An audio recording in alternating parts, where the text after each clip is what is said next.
Good morning, Professor. My name is Tanya C. Doyle, CWID 502-354-89.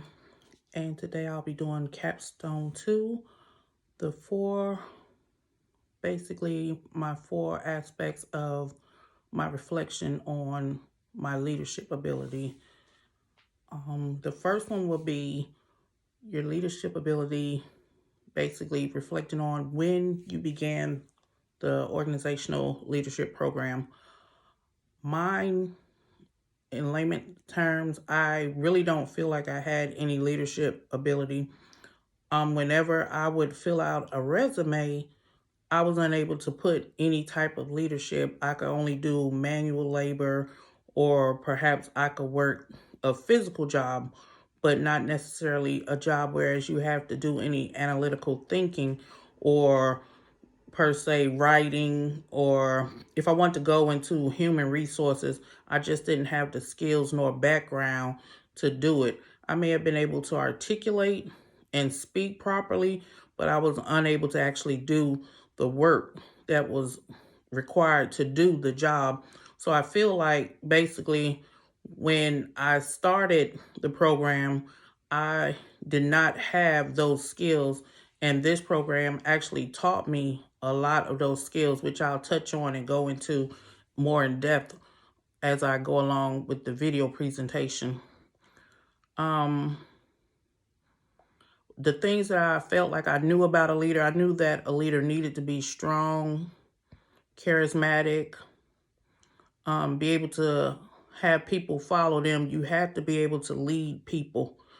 And I don't feel like I had those basic principles in leading anyone. I don't think anyone would have really actually listened to me because I didn't really understand how to be a leader.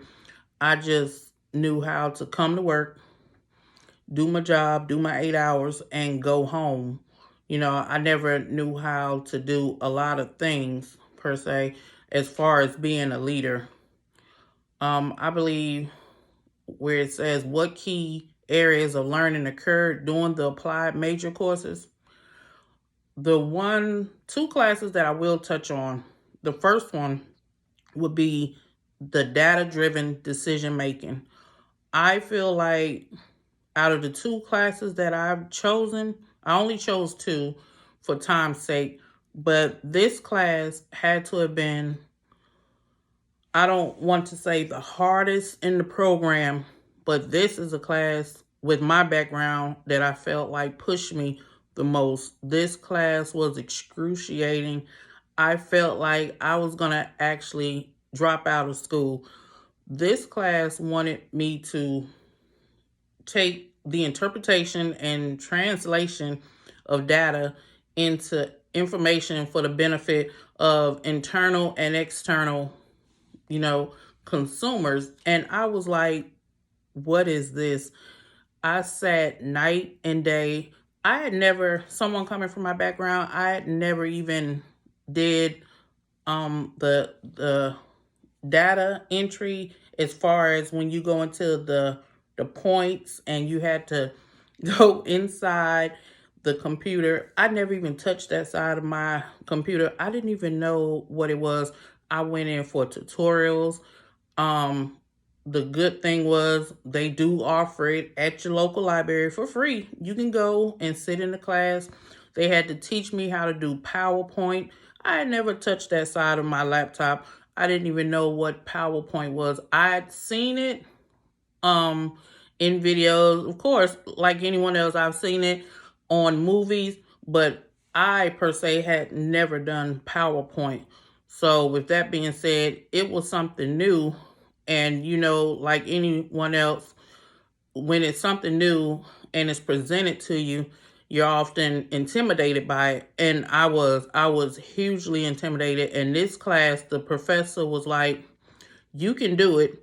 And basically, you're going to have to do it. If you want to graduate, this is the class you're going to have to take.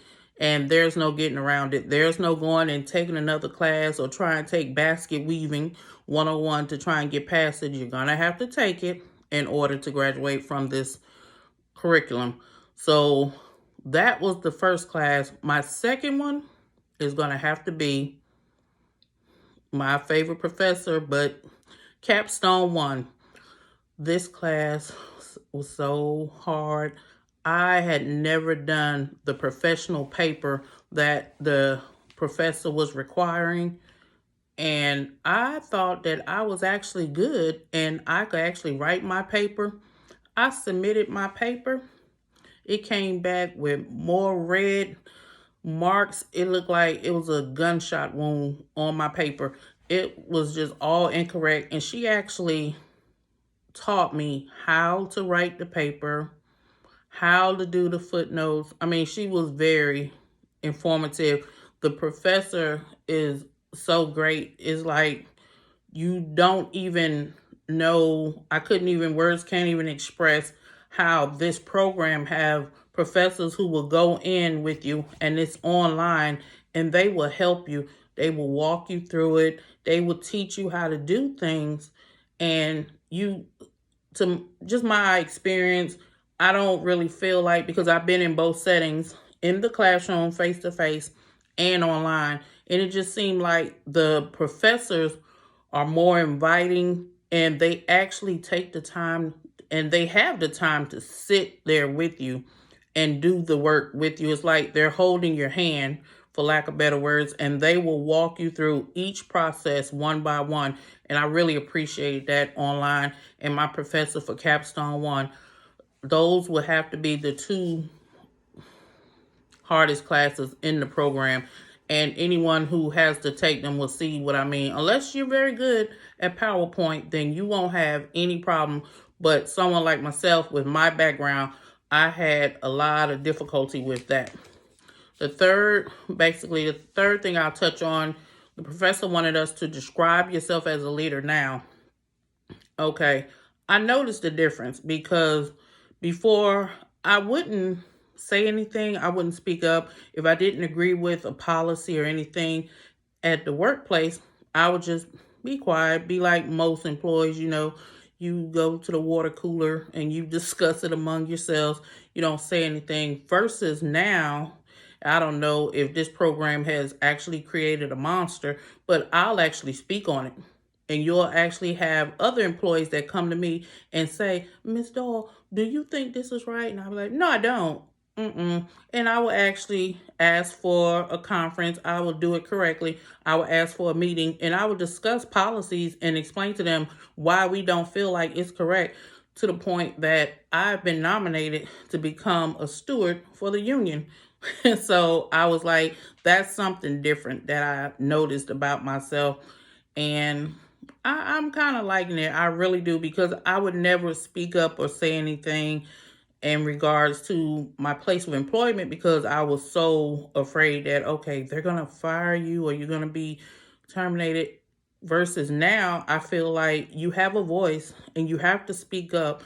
And that was the whole purpose of you taking the program, because you said that you wanted to be a leader. And so I feel like that's where I am now as a leader. And as far as the last one I will touch on is, where do you go from here?